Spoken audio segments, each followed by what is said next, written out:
the idea about building with a container is that a container already has a floor, walls, and a ceiling. All of that is already in place. You don't need to start to build from scratch. You already have a singular building block that serves as everything you want at this time. If you need more space, you just need to add another building block. Now, there are many ways, numerous ways for us to construct a container space. There are numerous ways to improve the space within a container. But the most advantageous reason for building with a container is speed.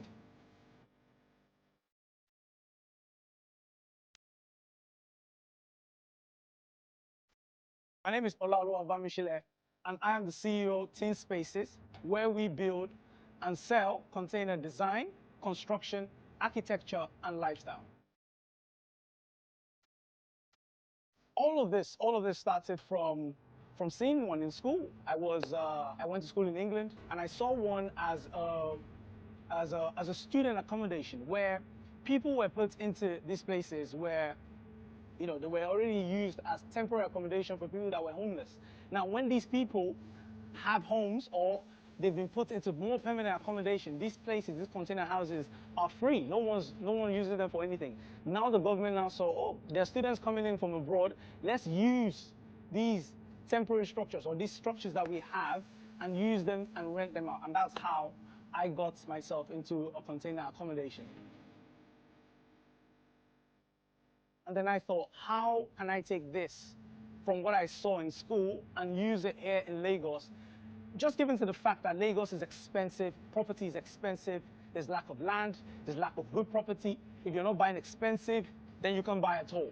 So that was basically what brought all of this together and gave us this idea.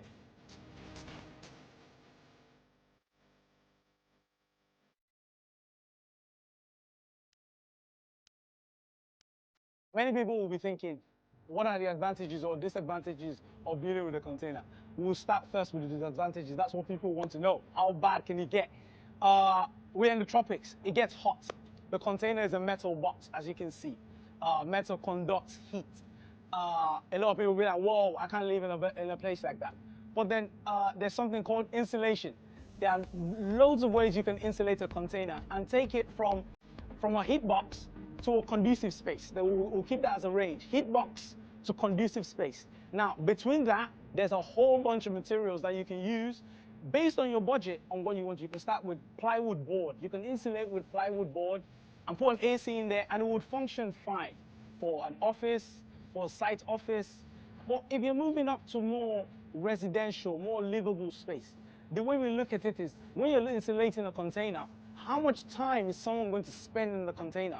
Is it going to be 4 to 5 hours, 6 hours? Just like with a commercial space, people will not live in it. That will now determine the level of insulation that you need to put within the space.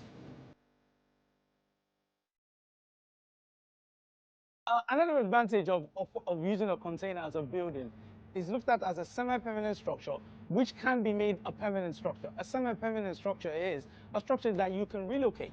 You can literally relocate the property. Now, let me give you an example. Take a look at all our traders and artisans that build shops. I'm not saying they do the good things, but they build shops in places that are not allocated for shops.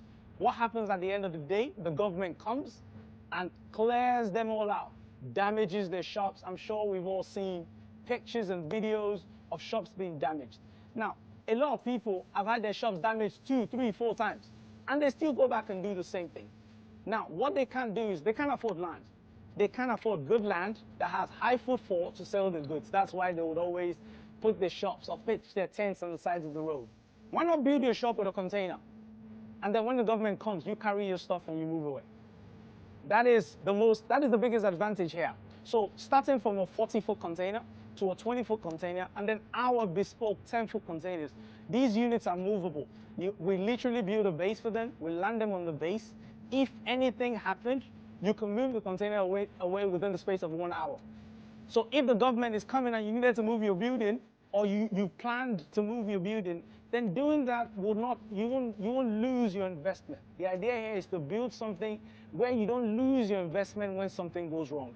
It's just that to help you mitigate the risk of losing your investment. So the structure itself, when necessary, is movable.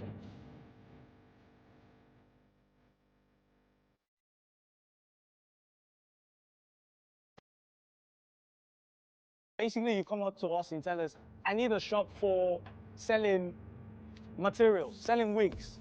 We will run through a design with you for something that would work in view of where you plan to be. Once we've gotten that design done, then we can now work to what the cost of the design would be. What we do is more of a hand-holding exercise, where we hand-hold you through the process, and you tell us, oh, this is what I want versus this is what I don't want. And then tailor that price to what you can afford.